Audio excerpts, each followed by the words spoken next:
네, 들으신 것처럼 남북이 평창올림픽 북한 예술단 파견을 위한 실무 접촉을 내일 판문점 북측 지역인 통일각에서 개최하기로 합의했습니다. 어떤 내용들이 오고 갈지 주목되고 있는데요. 네, 오늘 두 분 전문가와 함께 자세한 소식 짚어보겠습니다. 장광일 전 국방부 정책실장, 차두현 아산정책연구원 개건연구위원 오셨습니다. 어서 오세요. 네, 안녕하십니까? 네, 이제 남북이 고위급 회담 엿새 만인 내일 다시 마주 앉게 됐습니다. 그런데 평창올림픽 참가 관련된 사안 전반이 아닌 일단 먼저 예술단 파견 문제부터 다루게 됐는데요. 이렇게 북한이 예술단 문제로 일단은 국한에서 역제안에 나선 이유 어떻게 봐야 되는 겁니까? 네, 일단 그 두 가지 정도로 생각을 해볼 수가 있을 것 같아요. 전반적인 이 대표단 파견에 대한 실무 회담은 북한이 아직도 북한 나름대로도 준비해야 될 사항이 몇 가지가 있는 것 같고요. 그런 면에서는 자신들이 가장 자신 있는 분야부터 대표단을 보낼 때 먼저 이제 이 역제의를 했다라고 볼 수가 있겠죠. 왜냐하면 일반적으로 우리는 뭐 북한 같은 경우에 그 체제 선전 이런 쪽만 생각을 하지만 북한이 문화외교라고 흔히 얘기하는 그 문화라든가 예술, 음악 같은 거를 이용한 이런 대외적인 외교 활동은 1950년대, 60년대부터 굉장히 활발하게 전개를 해왔어요. 그렇기 때문에 저변도 굉장히 넓고요. 그러니까 북한이 지금이라도 뽑아서 내려보내려고 할 때는 가장 대표적인 인물들이 이런 그 문화예술인들이고 공연단이에요. 그리고 이 공연단이 전반적으로 공연단 같은 게 파견을 했을 경우에 북한 나름의 체제 선전 효과도 상당하거든요. 그렇기 때문에 이거부터 이제 협의를 하자라고 제의를 했을 거고요. 아무래도 공연단이 활동을 하려면 사전 준비라든가 레파토리라든가 이런 놓고 사전 준비라든가는 기술적인 분야에서 협의할 것들이 있거든요. 그렇기 때문에 먼저 협의를 제의한 것 같습니다. 네, 실장님은 이렇게 북한이 예술단 파견 부분부터 먼저 하겠다. 어떻게 보고 계십니까? 우리 차 박사님 설명 잘하셨는데 어떻게 보면 우리 정부가 제안한 그런 것이 정상적이고 수순에 맞다 저는 그렇게 봅니다. 왜냐하면 우선 올림픽과 관련해서 제반 문제를 전반적으로 차관급 회의에서 논의가 되면은 그 논의를 기초로 해서 자연스럽게 예술단을 포함해서 이런 문제로 이제 옮겨 가는 것이 정상적인 수순이라고 보는데 예술단을 먼저 보내게 토의를 하고 뭐 이렇게 실무회담을 하자라고 하는 것 자체가 역시 북한으로 봐서는 예술단에 대한 비중을 더 높게 보고 있다 하는 것을 단적으로 얘기하지 않겠는가 하는 거하고 또 한 가지는 어떻게 보면 이제 그 선수단 규모로 봐서는 사실은 뭐 그렇게 북한이 올림픽은 참가는 하지만은 선수단 자체는 사실은 뭐 극히 소수거든요. 지금 뭐 조금 이따 다시 논의가 되겠습니다만은 단체 경기에 뭐 아이스하키 정도는 조금 복잡한 측면이 있습니다만은 그 외에는 사실은 북한이 어떤 그 커트라인을 통과해 가지고 올림픽에 참가할 수 있는 그런 선수 자체가 별로 안 되기 때문에 이 뭐 선수단보다는 우선 예술단 이런 것들이 여러 가지로 방금 말씀하신 대로 기술적으로 복잡하고 또 일정이라든지 뭐 이런 공연 장소 잡고 하는 이런 문제 때문에 아마 북한이 먼저 이것을 하자라고 이렇게 제안하지 않았나 일단은 좋게 해석을 할 수가 있겠습니다. 네, 어느 정도 뭐 순서는 조금 바뀔 수 있으나 뭐 예술 쪽에 북한이 좀 자신이 있다 이렇게 정리를 해주셨는데 북한이 제시한 대표단 명단을 지금 보면요. 현송월 모란봉악단 단장을 내세운 게 눈에 띄거든요. 현송월이라고 하면은 저희도 이제 다 알 정도로 좀 유명한 인물인데 어떤 인물입니까? 뭐 우리 국민들한테는 아마 재작년 2015년 12월이죠. 그때 이제 베이징에 가서 모란봉악단이 공연한다고 그랬다가 그때 이제 그 공연에 리허설을 하다 보니까 뭐 이렇게 미사일이 올라가는 이런 장면 등등이 나오니까 이거는 안 되겠다 해가지고 유엔 제재가 되고 있는 그런 국면에서 그 공연하기가 어렵다 해서 제안을 하니까 이제 바로 그냥 소위 말해서 회군을 하지 않았습니까? 그때 이제 단장으로서 주도적인 역할을 했던 것이 현송월 단장이고, 정확한 그 생년월일은 뭐 지금 인적 정보가 조금 제한이 됩니다만 30대 후반, 40대 초반 그리고 현재 북한군 대자 그러니까 우리로 봐서는 대령 계급을 달고 있고요. 그리고 이제 뭐 이 정권의 상당한 신임을 받고 있다 이렇게 보는 것이 맞을 것 같습니다. 왜냐하면 북한군 대자가 그리고 악단의 단장이 북한 중앙위원회 후보위원회에 올랐다라고 하는 것은 대단한 거거든요. 그건 이제 지난 10월 달이죠. 그때 이제 7기 2기 중앙위원회 전원회의를 하면서 그때 명단이 발표하면서 현송월이가 명단에 올라가지고 사실은 예상치 못했었는데 네. 이런 걸로 봐서는 북한 권력청으로부터 상당한 신임을 받고 있다. 그런 차원에서 나름대로 이번에 아마 서울이 올지 안 올지는 아직 모르겠습니다만은 네. 올 가능성은 일단 많은 걸로 보이는데 현송월을 우리가 주목해봐야 될 인물이다 이렇게 보입니다. 네, 말씀하신 대로 이제 현송월 단장이 올 것이냐, 모란봉 네네. 악단이 올 것이냐 이 부분도 상당히 좀 주목을 해봐야 될 것 같은데요. 네네, 일단 그 현송월을 내세웠다라는 것 자체가 네. 지금 그 평창 올림픽 그 참가를 둘러싸고 가지고 있는 그 우리 국내도 그렇고 국제적인 미디어에도 상당히 북한이 지금 신경을 쓰고 있다. 미디어 활동을 네. 하는 게 그 이 단번에 느껴지는 게요. 네. 왜냐하면 북한 내에서 뿐만 아니라 대외적으로 그런 대로 지명도를 가지고 있는 인물 중에 한 명이 현송월이에요. 네네. 뭐 여러 가지 신상과 관련해서 누구의 애인이다 하는 얘기들이 돌지만 사실 그거에 대해서는 크게 네. 의미 부여할 그건 안 되고요. 네. 다만 한 가지 분명한 건 그 이 지금 그 과거에 보천보 그 이 전자악단 안에서 성악 가수로 활동을 했고요. 우리로 치면은 꽤 아이돌이었어요. 그 당시에 활동을 할 때. 그리고 분명한 것이 그 이 모란봉악단의 지금 단장직을 맡아서 2015년 12월에 그 이 북경을 베이징을 방문했을 때 지금 말했죠. 장장군님께서 말씀하셨지만 대적의 급장을 달고 있었는데 네. 이 사실 북한에서 대주하는요. 우리나라의 대령보다는 조금 더 직위가 높아요. 아마 준장하고 대령의 중간 사이일 정도예요. 그러니까 오히려 제가 볼 땐 장성급이라고 봐도 그렇게 크게 지장이 없고요. 그다음에 당 중앙이 후보위원회에 오를 정도면 북한의 그 살벌한 권력 구도하에서 얼마만큼 수완이 좋고 또 대표성을 지니는가를 알 수가 있거든요. 그러니까 지금 뭐 직접적으로 현송월이 대표단 단장으로 왔다고 한다는 얘기는 대표단에 포함되어 있다는 얘기는 네네.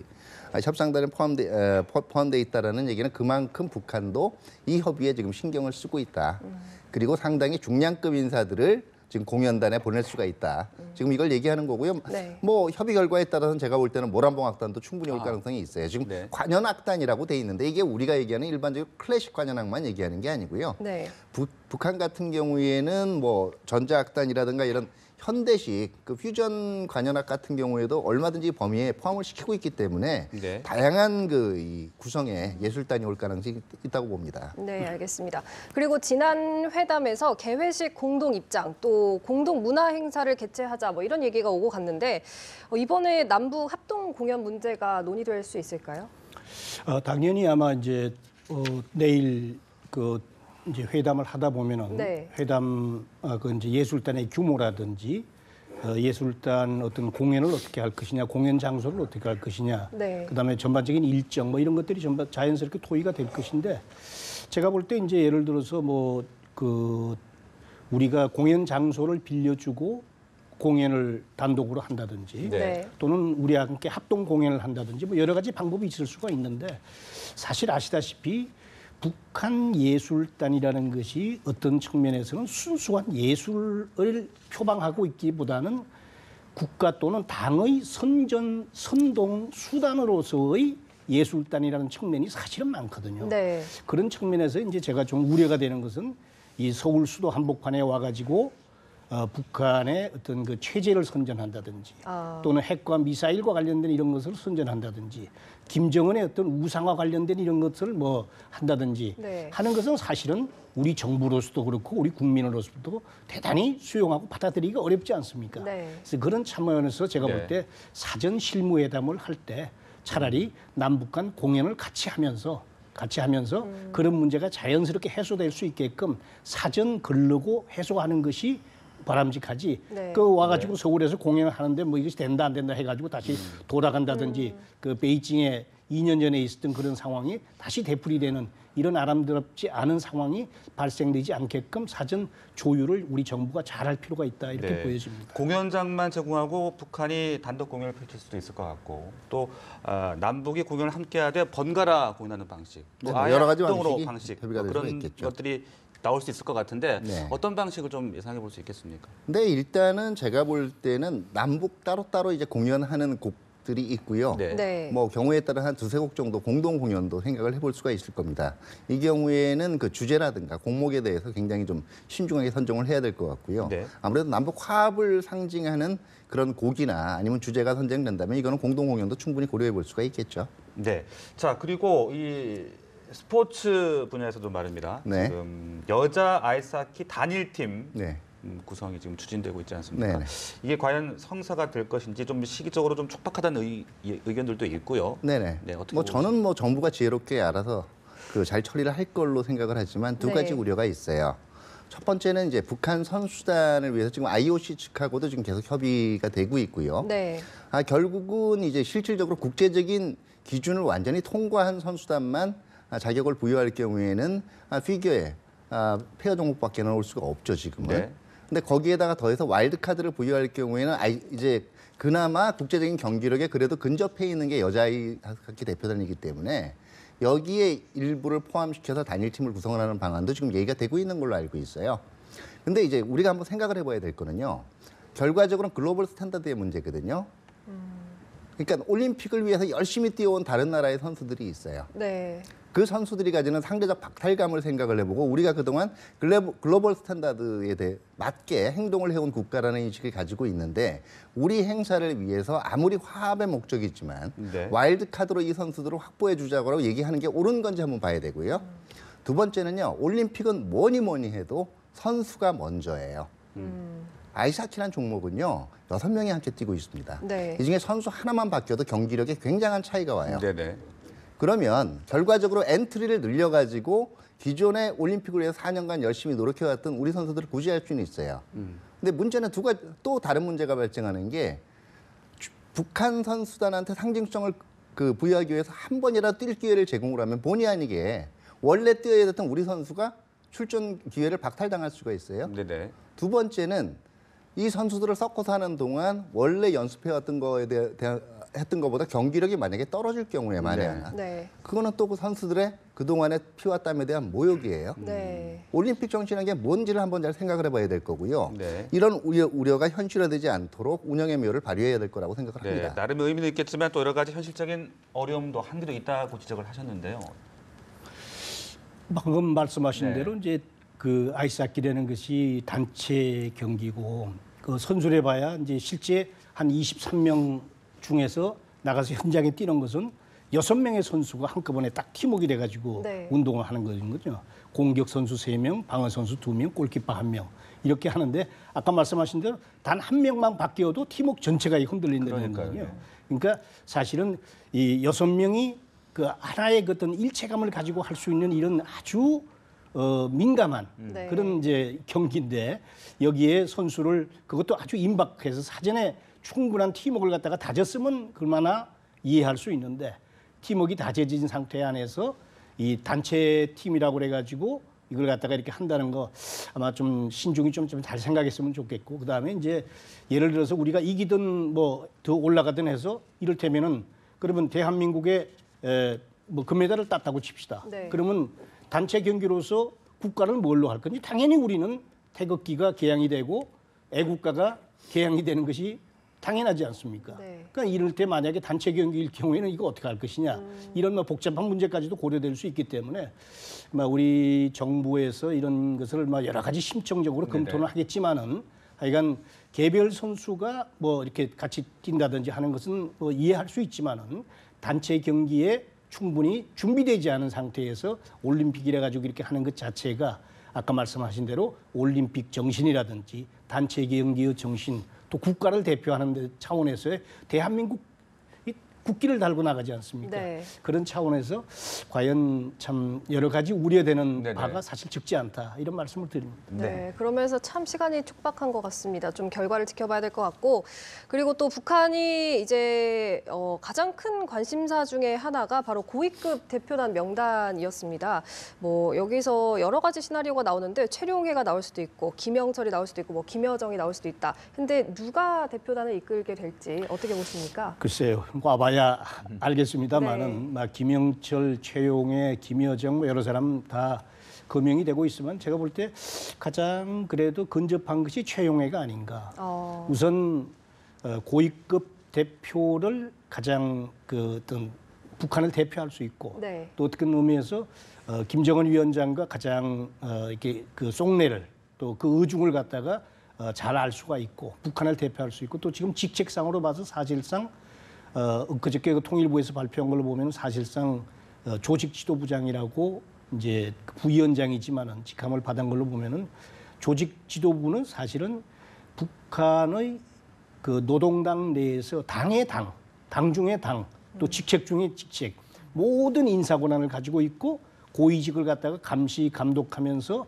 확인할 수 있는 심지어 얼마 전에 지금 그 숙정되고 있는 이 정찰 총정치국장 황병서만 하더라도 지금 그 조직 지도부의 이 어떤 체크에서 걸렸다는 거 아닙니까? 네.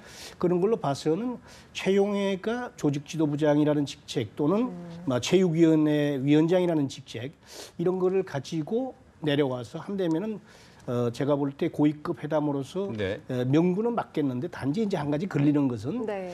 역시 이제 우리 정부 스스로가 사실은 기피 인물, 네. 기피 인물이라기보다는 하여간 제재 명단에다가 올렸던 네. 그 명단이 아주 서울 시내에 와서 활보하고 다니면서 고위급 대마를 하는 것 자체가 현재 유엔 또는 우리 정부가 북핵을 압박하는 이런 전선이 일부 이런 것을 통해서 우리 스스로가 무너지는 것이 아닌가 하는 그런 우려는 사실은 상당히 남습니다. 예, 네. 저도 여기에 대해서는 좀 쓴소리를 하고 싶은데요. 네. 그 우리 사회에서 그 왜 적당히 좋은 게 좋은 거다 이런 게 사실은 사회의 여러 가지 그동안 안 좋은 단면으로 작용을 해왔고 또 이 어떻게 보면 비리나 이런 거에 온상들이 돼 왔어요. 그 남북 고위급 회담이 끝나고 그 다음날 대통령께서 연두 기자회견을 하실 때 비핵화라는 게 결코 포기할 수 없는 목표다. 그 전날 이제 이 북한 측에서 마지막에 끝날 때 비핵화 얘기를 하니까 상당히 그 불쾌한 반응을 이선권이 보이지 않았습니까? 네. 그럼에도 불구하고 비핵화라는 게 포기할 수 없는 목표다. 이걸 거듭 강조를 하셨단 말이에요. 미리 알아서 국내에서 이 우회적인 방법을 얘기하고 나오시는 분들이 있어요. 체육 행사니까, 그죠? 네. 첫 번째는. 두 번째 얘기하는 거는 그게 최용해 개인에 대한 제재가 아니라 최용해가 국내 금융 거래를 하는 거를 이제 제약을 한 거다. 김영철도 마찬가지다. 이런 얘기들이 나와요. 네. 자, 이런 우회적인 방법하고 한 번만 이번 한 번만 이거 자체가 모든 여지의 대상.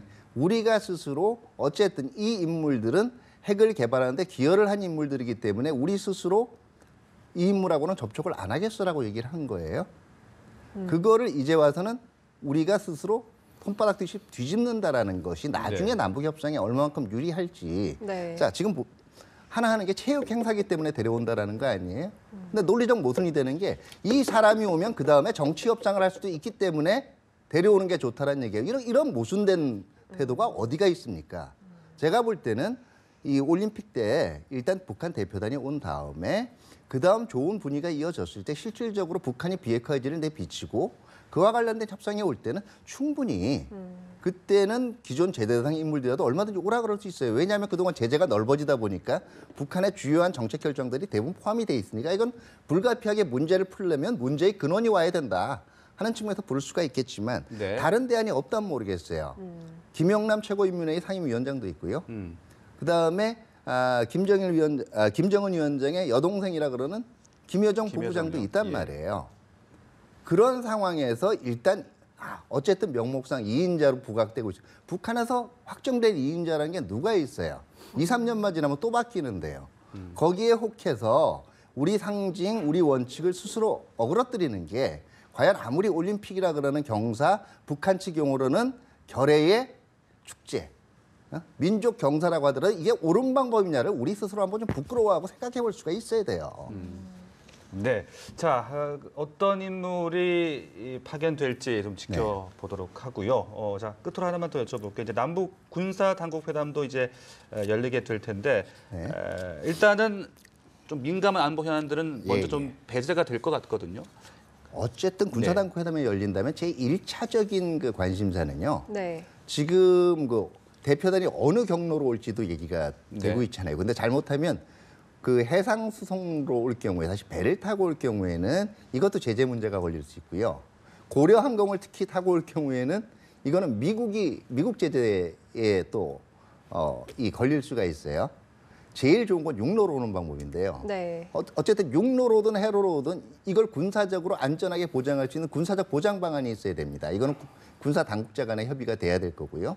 이거를 바탕으로 해서 우리 측에서는 얘기할 수 있는 게 북한의 핵미사일 도발 중단이라든가 아니면은 과거 목함주례와 같은 재래식 도발의 정전협정 위반 행위의 중지 이런 것들을 적극적으로 얘기를 하려고 할 거고요. 반면에 북한 입장에서는 지금 꺼낼 것들이 역시 있어요. 한미 연합훈련을 연기하는 정도가 아니라 아예 중단하라든지 아니면 그동안 북한의 핵미사일 실험에 맞춰서 이 미국이 전략 자산을 이제는 전개하기로 하지 않았습니까? 이거 그만두라든지.